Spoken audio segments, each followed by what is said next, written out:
여러분 안녕하십니까. 합격단 16주차 주택법 해설 강의를 시작하겠습니다. 이 주택법이 제가 볼 때는 전체 공법 중에 제일 중요하다. 그리고 문항수도 7문제인데 실무에서도 제일 중요합니다. 그래서 요 합격단 문제만 요 관련된 주제를 꾸준히 또 지난달에 했고 앞으로 계속 할 거니까 그래서 포인트 잡아서 잘 하시면 우리 합격할 수 있습니다. 자, 1번 문제 한번 볼까요? 옳은 것은 펜을 한번 설정을 하는데 요 펜이 색깔을 노란 색깔. 자, 옳은 것은 이라고. 주택단지에 해당하는 토지가 폭 8m 이상인 도시계획 예정도로로 분리되어 있다. 각각 별개 단지로 본다. 자, 해서 단지가 이렇게 있으면 이 도로 폭이 8m 이상이면 도시계획 예정도로 별개 단지로 보죠. 그래서 21팔도라고 외우는데 일반 도로는 폭이 20m 이상 지나가야 별개 단지. 도시계획 예정도로는 8m. 그래서 21팔도 꼭 외우셔야 돼요. 자, 일반 도로가 몇 미터 이상 지나가면 20m. 별개 단지. 그 다음에 도시계획 예정도로는 8m 이상.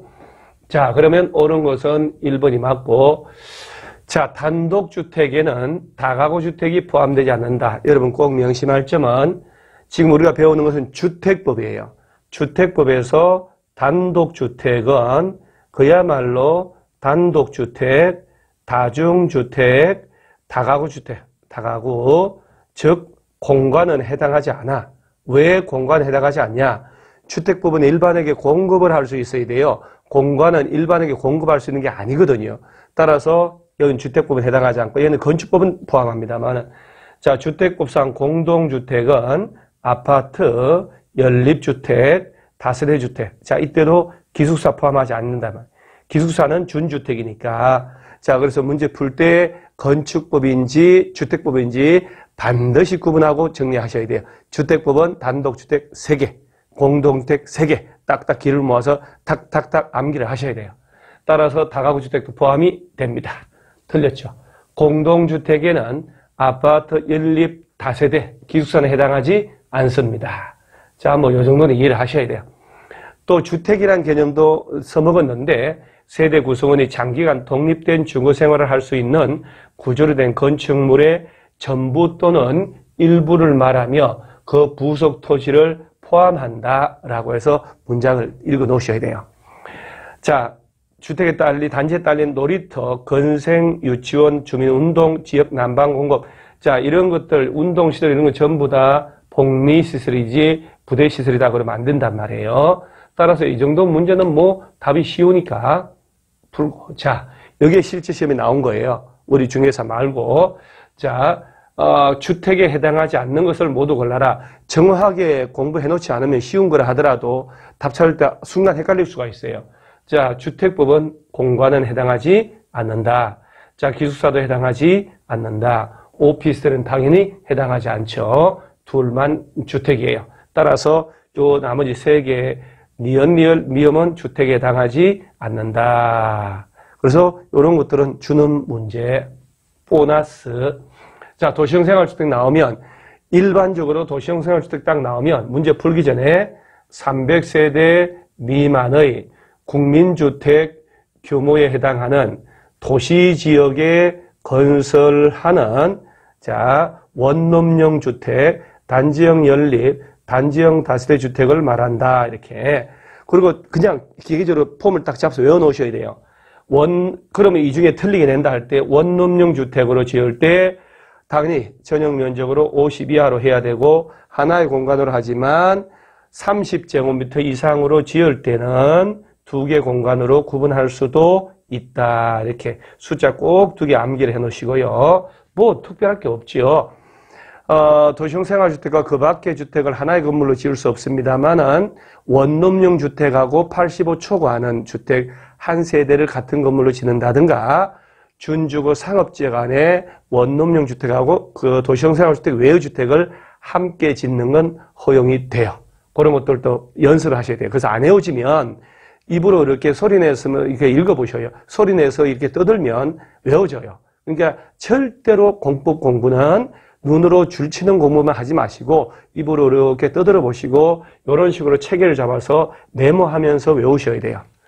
자, 도시형 생활주택은 300세대 미만이어야 하고 틀린 걸 찾아라 했으니까 수도권의 경우는 도시형 생활주택은 호당 세대당 85 이하 국민주택 규모 이하인 주택으로 지어야 되니까 자, 맞습니다. 그 다음에 국토법률에 따른 도시지기 건설하는 전용면적 80의 아파트는 도시형 생활주택에 해당하지 않는다. 이게 어려운 질문이에요. 자, 도시형 생활주택은 연립하고 다세대잖아요. 자, 얘들로 지을 때 국민주택 규모는 85 이하로만 지어야 된다는 얘기거든요. 그 연립 다세대니까 아파트는 여기 해당하지 않고 그러면 요 원룸주택이라는 얘기거든요. 원룸형 주택은요, 건축물의 대장에는 용도가 없어요. 그러면 건축물의 대장에는 뭘로 되냐? 공동주택이니까 원룸을 지을 때 4개층짜리로 지으면서 바닥 면적 합계가 660을 초과하잖아요. 그럼 얘는 대장성 연립주택이에요. 660 이하로 지으면 다세대로 해요. 야가 5개층 이상이잖아요. 그러면 얘는 아파트가 되는 거예요. 그러면 아파트란 용어를 쓰고 도시형 생활주택이 되려면 원룸이어야 하는데 원룸은 50제곱미터 넘어가면 안 되잖아요. 전용 면적이. 따라서 85짜리 아파트는 도시형 생활주택에 해당하지 않는 거예요. 절대로. 그래서 이런 질문들도 주의하셔 보셔야 돼요. 실제 시험 나온 거거든요. 도시형 생활주택에는 꼭 암기, 분양가 상한제가 적용되지 않고 준주거 지역에서는 도시형 생활주택인 원룸형 주택하고 아닌 주택 한 세대를 하나의 건물에 같이 지을 수 없다. 있다. 준주거하고 상업지역, 준주거 상업지역에서는 원룸형 주택하고 도시형 생활주택 외우주택을 하나의 건축물로 같이 지을 수 있다. 이렇게 기억을 하셔요. 따라서 정답은 5번 틀린 거. 자, 4번 문제 등록. 옳은 것은 자 등록이라 그러면 연간 단독은 20 이렇게 주제별로 암기를 하셔야 돼요. 자, 공동주택 20세대 20만 대지를 만 이상으로 조성할 때 예외는 일단 냅두고 자, 요걸 하려면 국토교통부 장관 찾아가서 사업자로 등록을 해야 돼요. 자본금은 3억 이상, 개인으로 하면 자산평가 6억, 집을 지을 때는 건축 분야, 대지 조성할 때는 토목 분야, 기술자 한 사람 이상 확보하고 적정한 사무공간을 확보하는 거예요. 그래서 등록을 하는데 자, 꼭 명심할 점은 국가나 자치단체나 LH나 지방공사 등이라든가 공익법인은 등록을 할 필요가 없어요. 또 등록업자하고 주택조합이나 고용자가 주택건설을 같이 한다라고 할 때도 등록을 할 필요가 없어요. 그거 꼭 기억을 하셔야 돼요. 그래서 등록업자 하면 20만 이상 할 때 국토교통부 장관에게 등록을 한다. 그 다음에 이제 결격사유가 있는데 그건 이제 다른 도시개발조합의 임원의 결격사유가 똑같아요. 근데 등록이 말소가 되고 2년 경과되지 않으면 등록 안 받아준다는 걸 좀 알아놓고 그 다음에 이제 등록업자 중에 거짓 그 밖에 부정하게 등록했다. 등록증을 대여등했다. 사기친 놈, 멋쩍 빌려준 놈 이렇게 외우면 되거든요. 그래서 거짓 그 밖에 부정하게 등록했거나 등록증을 대여등을 했다면 그 등록을 말소하여야 한다는 것 알아놓고 이 주제별로 몇 가지 암기하셔야 돼요. 자, 옳은 것은 그러고 난 다음에 풀어나가는 거예요. 지자체가 주택 건설할 때 국토교통부에 등록한다. 당연히 필요 없죠. LH가 등록할 필요 없죠. 그럼 지방공사는 등록하지 않아도 된다. 그럼 이해가 맞는 말이죠. 고용자가 등록업자와 이 지문들 중요해요. 공동으로 근로자 주택 건설할 때 등록할 필요 없어. 등록업자가 있는데, 그죠? 등록업자가 있는데 같이 하는데. 그 다음에 LH가 주택 건설할 때 국토교통부에다가 등록해야 한다. 자, LH는 대지 조성을 하든 주택 건설을 하든 등록할 필요가 없습니다. 이런 문제도 주는 문제였죠, 사실은. 자, 5번에 주택조합 옳은 것은, 자, 여러분, 주택조합은 100% 시험에 나오는 거죠. 그래서 주택조합에 대해서는 제가 이제 평소 수업할 때도 큰 전지로 한 장에 한눈에 보게끔 만들어줬는데, 한 10번 정도 읽으셔야 돼요. 주택조합. 100% 시험 나오는 거니까. 그 주택조합이라고 하면 좀 쉬운 거라도 간단하게 얘기하면, 자, 주택조합에 구분 들어가면 지역주택조합이라는 게 있고, 그 다음에 직장이 있고, 그 다음 리모델이 있단 말이에요. 리모델링. 얘들 조합을 설립하려면 어떻게 하냐? 설립에 인가를 받아요. 자, 특별자치시, 특별자치시군하고, 자, 일반 시군구청장 찾아가서, 자, 인가 받아, 지역이든 직장이든 리모델이든 다 인가를 받아야 돼요. 변경하거나 해산할 때도 마찬가지예요. 근데 신고하는 거 있죠, 우리가.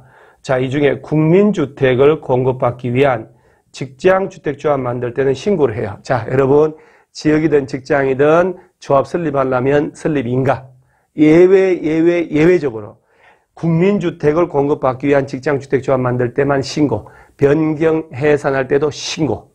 자, 여기서 하나, 제가 너무 양이 많으니까. 지역, 직장 요 2개하고 리모델하고 반드시 구분하셔야 돼요. 요 2개는 내 집 마련하려고 만드는 것이고, 얘는 우리가 배운 대로 리모델링 하려고 만드는 거예요. 그러니까 내는 소리가 다 똑같지만 내 집 마련하려고 조합을 만들고 조합은 될 때는 조합 설립인가 받을 때 땅 면적 80% 사용권, 15% 소유권 확보해서 소유가 들어가야 되지만 얘는 구분 소유자 동의 받는 거잖아요. 그래서 주택을 건설한다라고 하면 지역 직장이에요. 리모델링 한다 그러면 얘 2개하고 관계없고, 따라서 리모델링은 조합원 될 때 공동주택 복리시설의 소유자여야 하고, 소유권이 없어야 기본이단 말이에요. 소유권 없든지 조합 설립 인가 신청일부터 입주 가능일까지 무주택자이거나 85 이하 한 채 정도 가진 그런 세대주. 요 차이 2개하고 얘는 반드시 구분하셔야 돼요.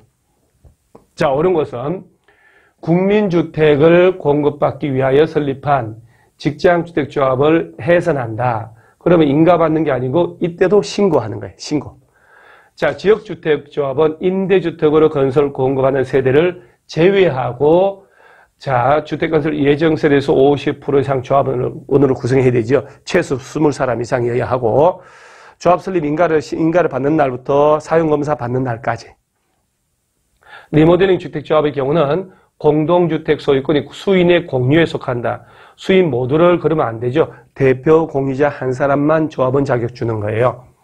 4번에 지역주택조합 설립 인가 후에 조합원이 사망하였더라도 조합원 수가 여지형 세대수의 50% 이상 유지하고 있다면 충원할 수 없다. 아니죠. 있죠. 자, 여러분.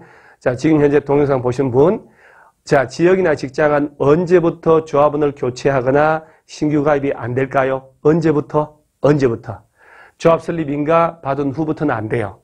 그런데 조합원이 사망을 했다. 사망으로 인한 충원을 할 때는 50% 되든 안 되든 관계 없어요. 그때는 가능합니다. 그래서 이런 지문을 만드는 거예요. 자, 그 다음 5번에 지역주택조합의 설립인가 받기 위하여 조합원을 모집하는 자는, 자, 조합원 모집하려면 시군구에 신고를 해야 되잖아요. 그때는 80% 이상, 50% 이상 사용권 확보해야 돼요. 50%. 이제 조합 설립한다고, 이 조합 모집한다고 신고할 때. 시군구에 신고하고 공개 모집. 결혼을 충원하거나 재모집할 때는 신고할 필요 없죠. 선착순. 그런 문장들 꼭 연습하셔야 돼요. 시험 내기 딱 좋습니다. 그래서 답은 5번. 자, 6번 문제. 주택조합 옳지 않은 것은 지역주택조합 설립 인가 받는 자는 해당 주택 건설 대지의 80% 이상 토지 사용권, 15% 이상 소유권 확보한다는 거 꼭 기억을 하셔야 돼요. 리모델 주택조합 설립에 동의한 자로부터 건축물 취득한 자는 당연히 조합 설립에 동의한 것으로 본다. 자, 조합 설립 인가 신청일부터 조합주택의 사업계획 승인 신청까지 세대주를 포함한 세대원 전원이 주택 소유하고 있지 아니한 세대주이거나, 자, 한 명이 하나에 85 이하 한 채 소유한 세대주인 자는 지역조합원 될 수 있다. 이 문장 너무너무 매끄럽죠. 우리가 풀어본 문제이기도 합니다만은 조합 설립 인가 신청일부터는 맞아요. 조합주택에, 자, 입주 가능일까지 주택을 소유하지 아니하거나 이렇게 사업계획 승인 신청이 아니고, 이건 아파트 짓겠다는 얘기잖아요. 다 지어서 입주 가능일까지 주택을 소유하지 않거나 이렇게. 그래서 3번이 틀렸네요. 자, 4번, 5번 문장에 중요한 표현 나옵니다. 직장주택조합의 설립 인가받은 후에 결혼이 발생하여 충원할 때 조합원 추가 모집에 따른 주택조합 변경. 자, 변경했으니까 변경인가 신청은 사업계획 승인 신청 시까지 해야 되는데, 자, 여러분, 제 얘기 잘 들어보세요. 조합 설립한다고 조합 설립 인가 받으면 그로부터 2년 내에 조합 주택을 짓기 위해서 조합 주택을 짓기 위한 사업계획 승인을 신청해야 돼요. 자, 사업계획 승인이란 말은 건물 짓겠다고 허가를 신청하는 거잖아요. 자, 사업계획 승인 떨어져서 아파트 짓는다. 아파트 짓는다 말이에요. 다 지어서 들어가 살을 때 이게 이제 사용검사를 받는다. 이런 표현들을 알아놓으셔야 돼요. 그래서 조합 설립, 인가 받고, 조합 이름으로 사업계획 승인을 받고, 다 지어서 사용검사 받고, 요 용어들을 알아셔야 돼요. 그래서 조합 변경해서 변경인가 신청은 집을 짓기 위한 사업계획 승인 신청까지 해서 사업계획 승인 받아서 아파트 지어라. 이렇게 되는 거예요. 지역주택조합이 조합원 탈퇴 등으로 적법한 절차에 따라 조합원 추가 모집할 때, 자, 조합원 자격 요건에 충족 여부의 판단은 전산으로 조회를 해야 되잖아요. 조합 설립 인가 신청일 기준이에요. 3월 1일 날 조합 설립 인가 신청하면 요날 기준으로 무주택인지 유주택인지 6개월 거주인지 법인에 근무하는지를 확인한다는 거 꼭 기억을 하셔야 돼요. 그래서 요 두 개 표현은 객관식에서 완전 단골입니다. 그래서 자, 야가 추가 모집할 때 조합은 되는지 안 되는지 확인한다. 그 수험생 아니어도 나중에 부동산 관련되면 좀 해야 돼요. 그 사람은 조합은 된다. 조합 설립인가 신청일 기준. 그 다음 변경됐다. 변경인가 신청은 사업계획 승인 신청일까지 함이라고. 요 부분들은 몇 번 반복해서 들어서 입으로 이렇게 떠들어 놓으셔야 돼요. 입으로 떠드는 공부가 최고입니다. 그것이 내 끝까지 내 몸에 붙어 있습니다. 합격하고도 나가서도. 자, 그 다음에 인가대상 행위가 아닌 것은 기출문제인데, 자, 아까 조합 설립 인가를 받죠. 지역, 직장, 리모델 셋 다 조합 설립할 때 설립 인가를 받아요. 해산할 때도 인가 받아. 변경할 때도. 그런데 국민주택 건설하기 위한, 공급받기 위한 직장주택조합은 신고, 변경도 신고. 그걸 물어보는 거예요. 인가대상 아니라는 얘기다. 되게 어려워 보이는데, 야는 신고대상이죠. 신고대상. 그래서 아, 인가 안 받고 신고하는 걸 찾는구나. 그 얘기예요. 그래서 좀 그 당시에 출제한 문제 중에 좀 창의적인 문제였죠. 창의적인 문제. 자, 8번 주택조합. 바르지 못한 것. 조합원을 모집하는 자는 이제 여기에 올 봄에 개정돼 가지고 그 모집 주체에서 돈을 관리해서 막 해먹고 도망가고 하는 걸 막으려고 하는 것들. 가입 신청한 자가 가입 신청한 때에 납부하는 일체 그 가입비 등을 시행령으로 정하는 예치기관, 즉 금융기관에다가 예치를 하도록 되어 있어요. 자기들 관리하면 안 돼요. 또 조합 가입 신청한 자는 가입비 등을 예치한 날부터 30일 이내에 가입에 관한 청약을 철회할 수 있습니다. 자, 위에 청약 철회를 서면으로 할 때는 내용증명으로 우체국에서 발송을 해야 되거든요. 그 발송한 날이지 도달한 날 하면 안 돼요. 그 효력이 발생한다. 요 세 가지 꼭 읽어놓고 그 다음에 이제 4번, 5번에 자, 5번부터 보세요. 주택조합의 발기인은 조합원 모집한다고 신고가 수리된 날부터 조합원 모집합니다. 수리된 날부터 2년 꼭 기억을 하셔야 되는 날까지 조합 설립 인가를 받지 못하면 가입 신청자 전원으로 구성된 총회 의결을 거쳐 사업을 종결할까나 이거 결정해야 돼요. 자, 보세요. 모집한다고 조합 모집한다고 신고를 했는데 그 신고가 수리됐어요. 그때부터 이제 조합 설립 인가를 받아야 되잖아요. 그래서 2년이 가도록 조합 설립 인가를 못 받으면 그 다음에 4번 가면 자, 이렇게 해서 조합 2년 내 설립 인가를 받았단 말이에요. 또 설립 인가 받은 날부터 2년이 아니고 3년 되는 날까지 아파트를 짓기 위한 사업계획 승인을 받지 못하면 해산 여부를 결정해 줘야 돼요. 그래서 조합을 설립을 하고 3년이 가도록 아파트 지으라고 하는 사업계획 승인을 못 받으면 해산하자. 이렇게 되는 거예요. 그래서 이런 조문을 이번에 새로 만드는 거니까 꼭 주의하셔야 돼요. 자, 5번부터 외우셔야 돼요. 조합은 모집한다고 신고가 수리됐어. 몇 년 내 조합 설립 인가 못 받으면 2년. 자, 조합 설립 인가 받고 몇 년 내 집을 짓기 위한 사업계획 승인을 못 받으면 3년. 이 숫자 바꾸겠죠. 그러면 사업 종결할까나 해산할까나 결정한다. 숫자 꼭 기억을 하셔야 됩니다. 답은 4번. 자, 이 정도가 풀린다. 그러면 실력 짱짱 인정.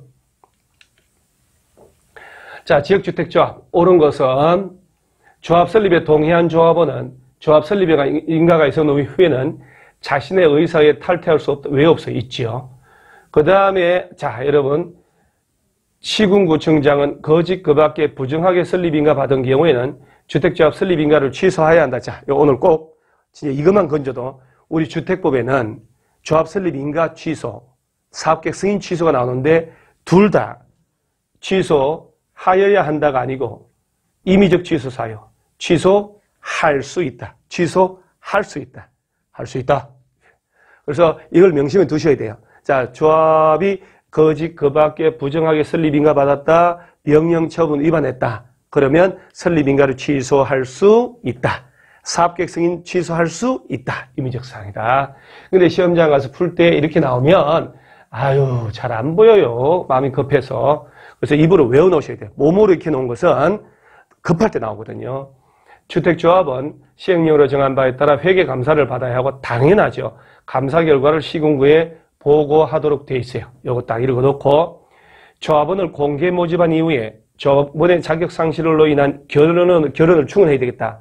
시군구에 신고하고 공개 모집자 공개 모집했는데 결혼이 생겨가지고 충원한다. 신고할 필요 없습니다. 선착순을 하면 돼요. 신고하고 공개 모집 필요가 없습니다. 예외로.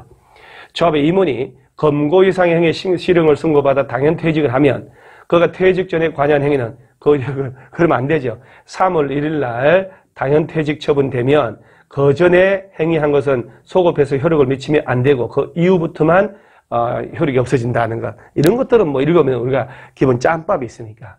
따라서 정답은 3번. 나머지 꼭 기억을 해 놓으셔야 돼요. 믿습니다, 여러분. 10번 사업주체 갑은 이 케이스 문제 시험 나온 겁니다. 자, 갑이 사업주체, 갑이 아파트 짓겠다. 을로부터 주택건설을 공구별로 분할하여 공구별로 분할한다는 것은 600세대 이상이다. 사업계획 승인받았다.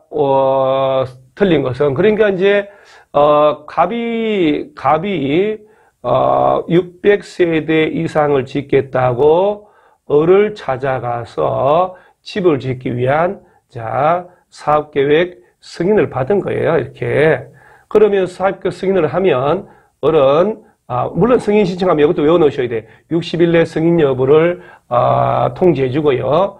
공사를 하는데 자 600세대니까 A 공구, B 공구 나눠서 할 수 있죠. 300세대를 기준으로 자 이럴 때 최초 공사 공구는 사업계획 승인 떨어지고 5년 내 공사 착수해야 되고 만약에 5년 가도록 착수 안 하면요 사업계획 승인 취소할 수 있다라고 돼 있어요. 자 여기 만약에 공사 다 끝났다 그러면 자 나머지 공사 구간은 착공 신고 2년 내 공사 착수하는데 이때는 여러분 주의하셔야 돼요. 최초 공사 구간이 아닌 나머지 공구에 대하여 2년이 가도록 공사 착수 안 한다. 그러면 사업계획 승인을 취소할까요? 안 할까요? 하면 안 되죠. 전체를 지은 걸 어떻게 하냐고. 자, 그래서 5년 내 공사 착수하고 문화재 등을 발굴해야 되겠다. 그러면 착수기간 1년 연장할 수 있죠.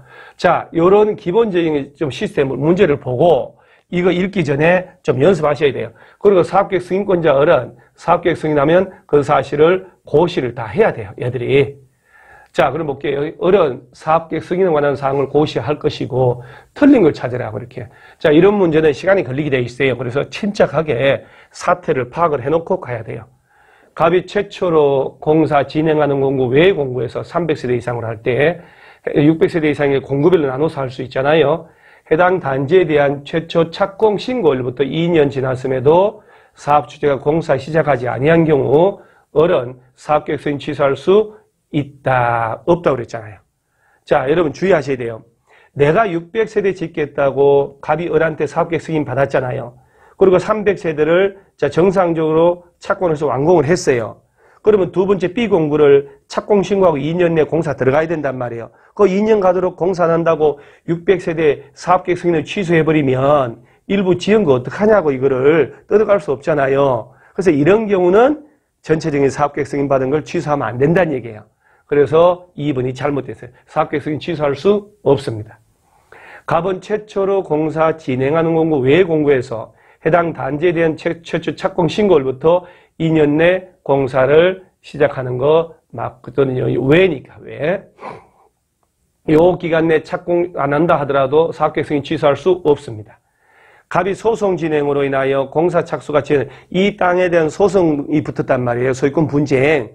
그러면 분쟁이 종료된 후부터 1년 범위에서 착수기간 연장. 자, 착수기간 연장 나오면 꼭 외우셔야 돼요. 1년.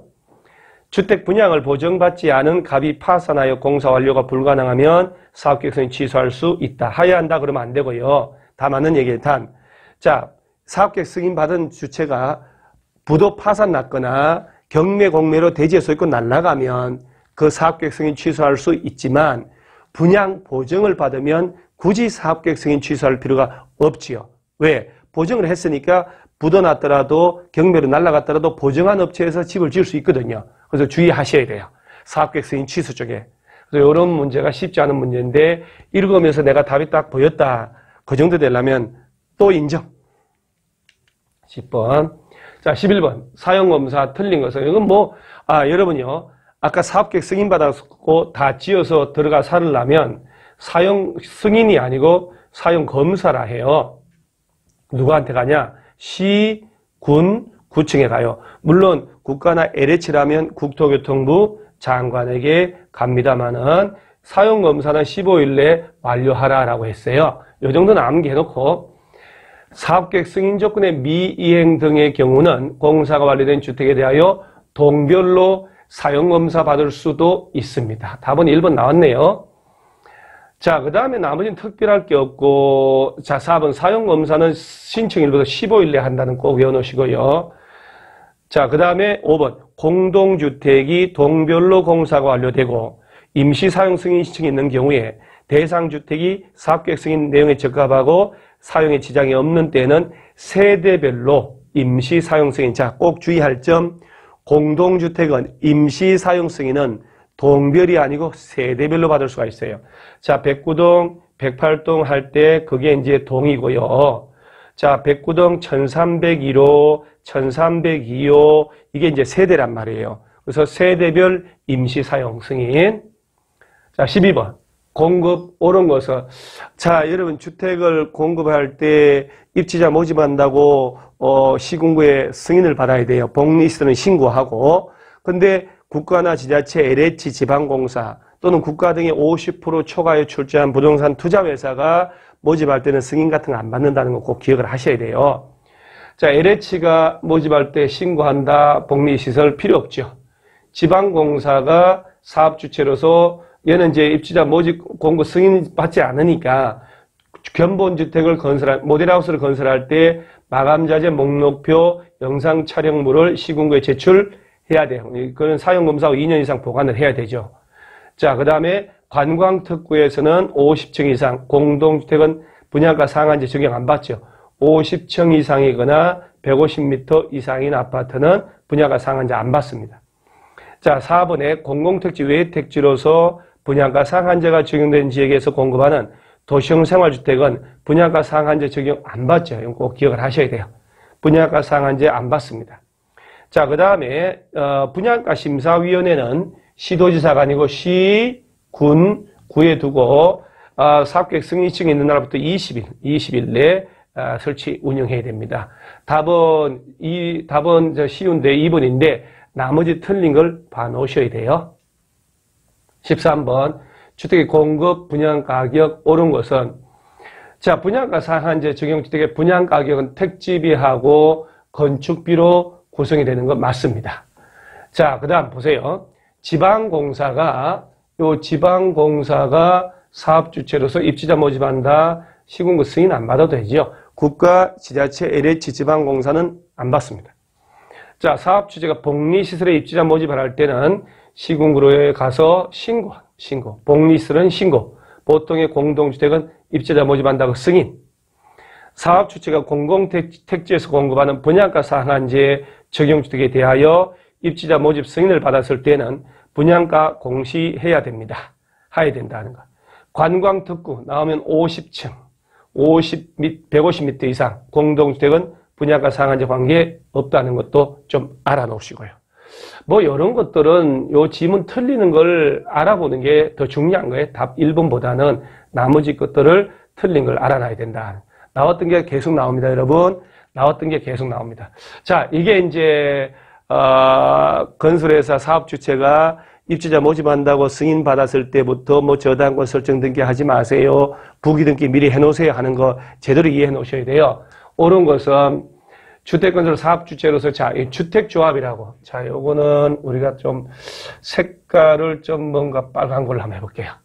자, 주택조합이란 말이에요. 주택조합은 보통 주택조합이 아니면 주택조합은 사업계획 승인받아 시행하는 주택건설 사업에 의하여 건설된 주택대지에 대하여는 자, 보통은 주택조합이 아니면 입주자 모집공고 승인신청일부터거든요. 입주자 모집공고 승인신청일 이후부터인데 주택조합이라면 여러분 주택조합이라면 사업계획 승인신청일 이후부터 입주 예정자가 그 주택대지에 다 지어서 소유권 이전 등기 신청할 수 있는 날, 요 날이 무슨 날이냐?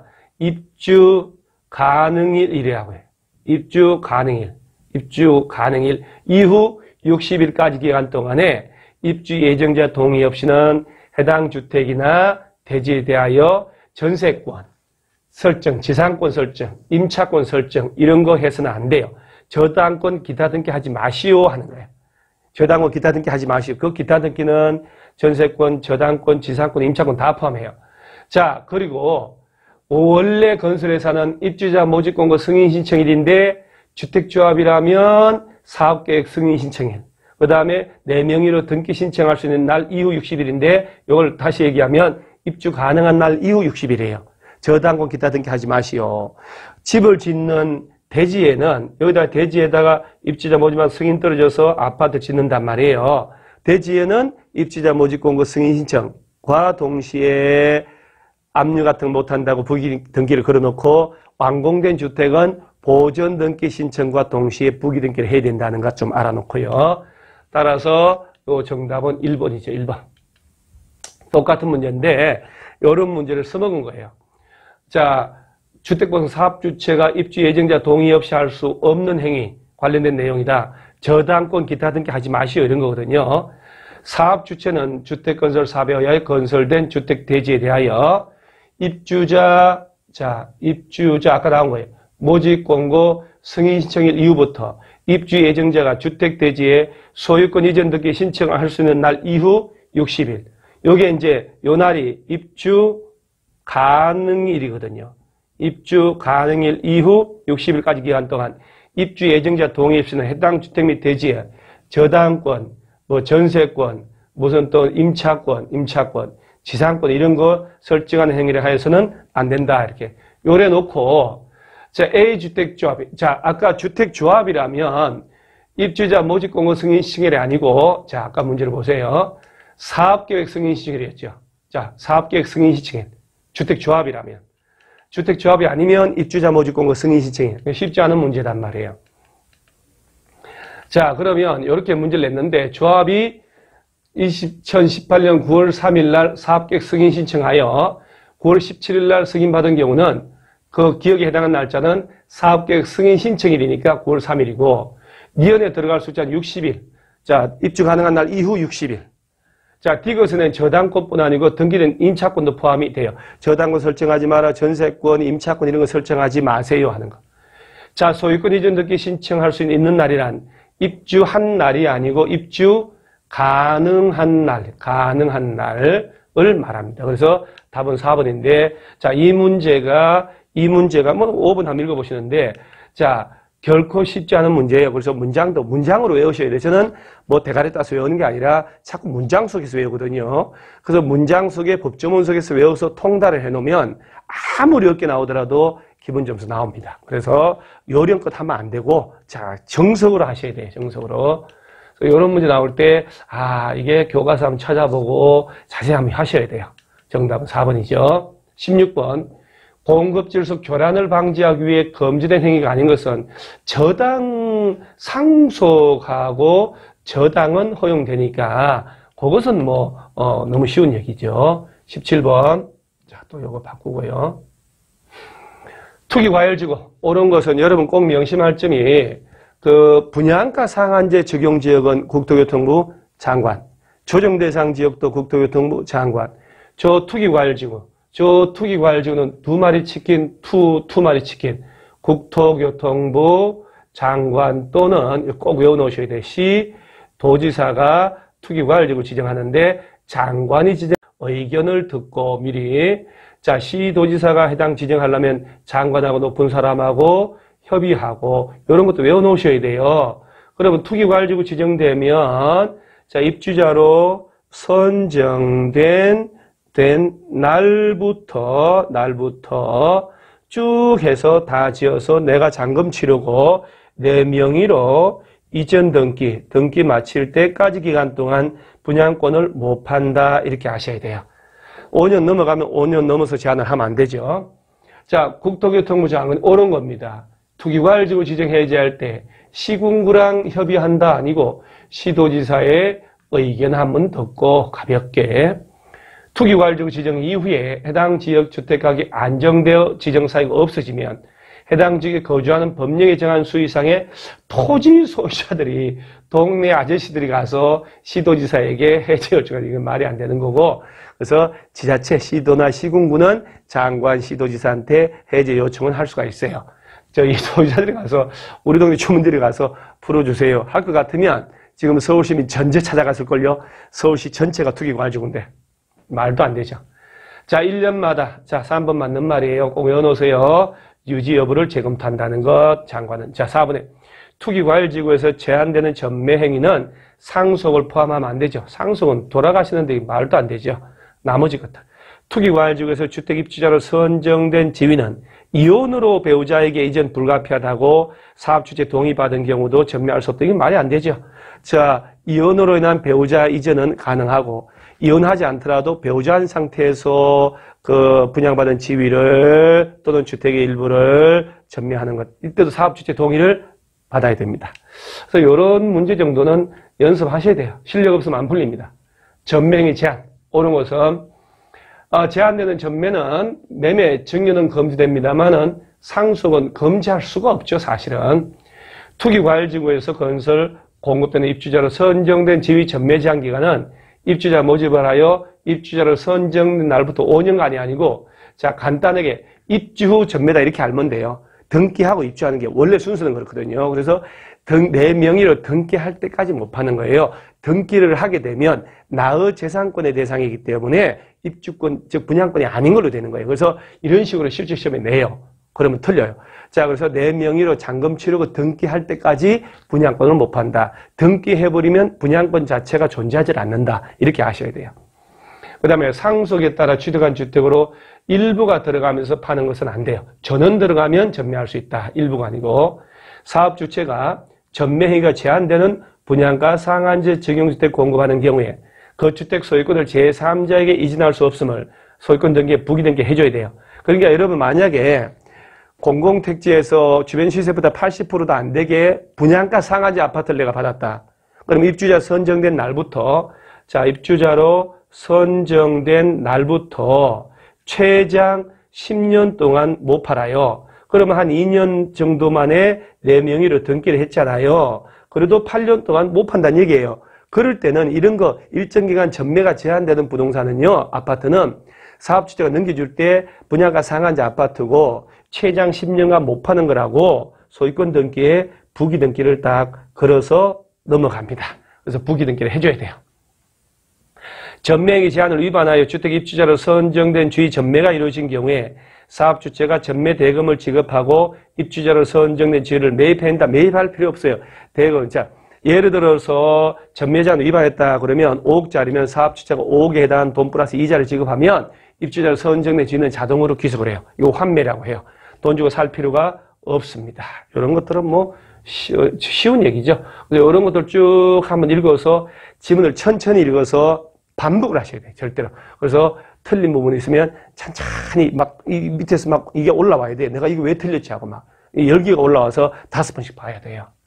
자, 19번 사용검사 매도 청구 올바른 이게 요새 떠는 주제인데 그 아파트를 건설회사가 다 지어서 예를 들어서 1000세대를 분양했다. 전용 면적 크기 똑같다. 다 입주를 했는데 그 중에 땅에 등기부상 명인이 원래 건설회사 팔은 A 명인을 믿고 이 땅 샀는데 B라는 사람이 그 원래 내 땅인데 왜 사업주체 건설회사에다가 네 땅 팔았니? 그 소유권 이전 등기가 잘못됐다고 말소를 구하는 소송을 해서 얘가 승소를 해버렸어요.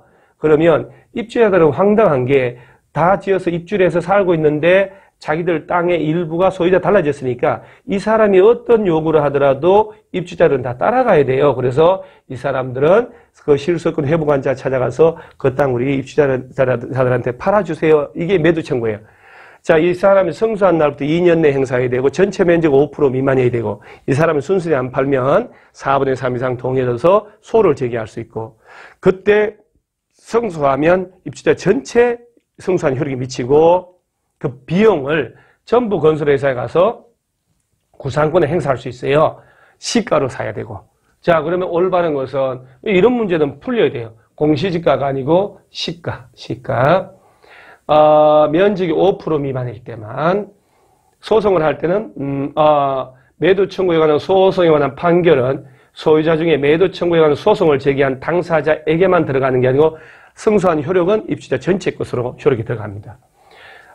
그 다음에 3분의 2가 아니고 4분의 3 이상의 동의 얻으면 소를 제기할 수 있고 그 다음에 2년 내에 해당 실소유자에게 송달이 돼야 된다는 건 꼭 기억을 하세요. 그래서 이 부분은 내용이 주제가 한 5개 되니까 좀 숫자가 고루고루 나오거든. 시가 5%, 2년, 4분의 3 나오기 때문에 객관식 내기 참 좋습니다. 다시 한번 읽어 놓으셔야 돼요. 20번 리모델링. 자, 여기서 제가 드리고 싶은 말이 자, 리모델링을 할 때는요. 리모델은 입주자 대표회의 이름으로도 할 수 있는데 이때는 전원 동의 얻어야 돼. 전원. 그래서 리모델링 조합을 만드는 거예요. 그러면 리모델링 할 때 리모델링을 하기 위한 조합을 리모델링의 개념부터 외워놓으셔야 되잖아요. 자, 조합 만들 때 설립인가를 받잖아요. 한 동만 하기로 이건 꼭 암기하셔야 돼요. 구분 소유자 3분의 2 동의 얻어야 되고 단지 전체 할 때는 동별은 과반수 전체 3분의 2 이상의 동의받아서 제출해야 조합 설립인가 떨어져요. 그리고 조합 설립인가 떨어지고 2년 내에 리모델링 한다고 허가를 신청해야 될 텐데 허가를 받으려면 한 동만 하기로 조합 만들었다. 그러면 구분 소유자 75% 이상 동의 얻어야 허가 떨어지고 단지 전체 할까나요? 그러면 이때는 동별 50%, 전체의 75% 이상 동의 얻어야 허가를 해줘요. 그래서 여러분요, 단지 전체 할 때는 조합 만들 때는 동별 과반수 전체 3분의 2고 조합이 만들어지고 난 다음에 리모델 허가 받을 때는 동별 50%예요. 그러니까 이때 하나 버리고 온다 생각하면 돼요. 100명의 과반수가 51명이거든요. 50%는 50명이고 하나 버리고 오고 자 리모델 허가 받을 때는 그리고 75% 4분의 3 75% 동의 얻으면 이건 반드시 구분을 해야 돼요.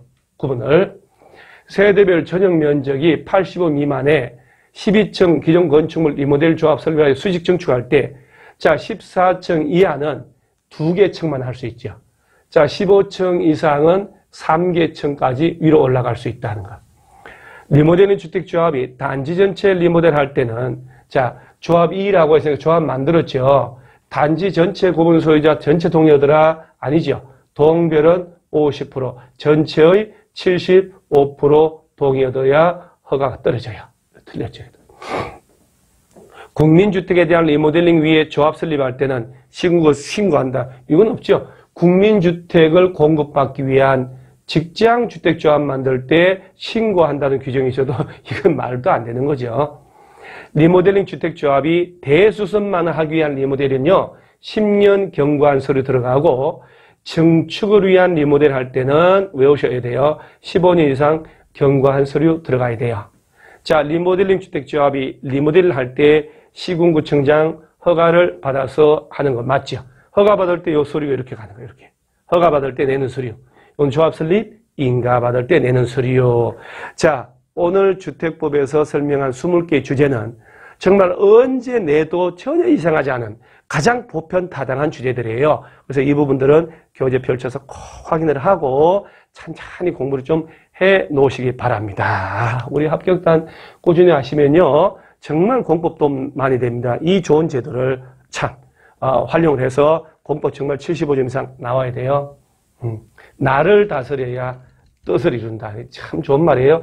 여러분 돌아보면 24시간 중에 내가 공부를 순수하게 얼마나 하는가 돌아보셔야 돼요.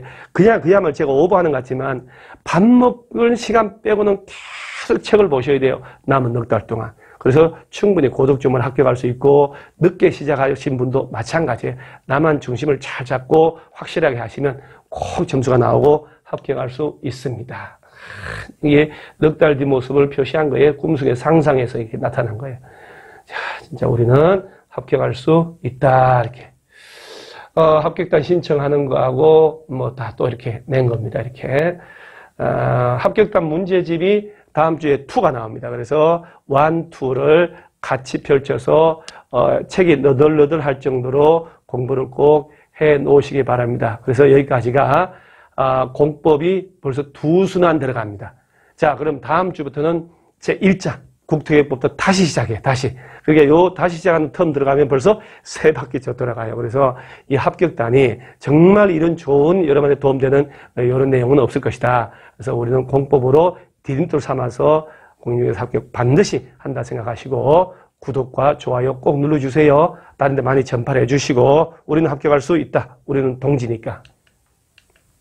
그래서 여기까지. 자, 여기까지 해설 강의를 마치도록 하겠습니다. 수고하셨습니다.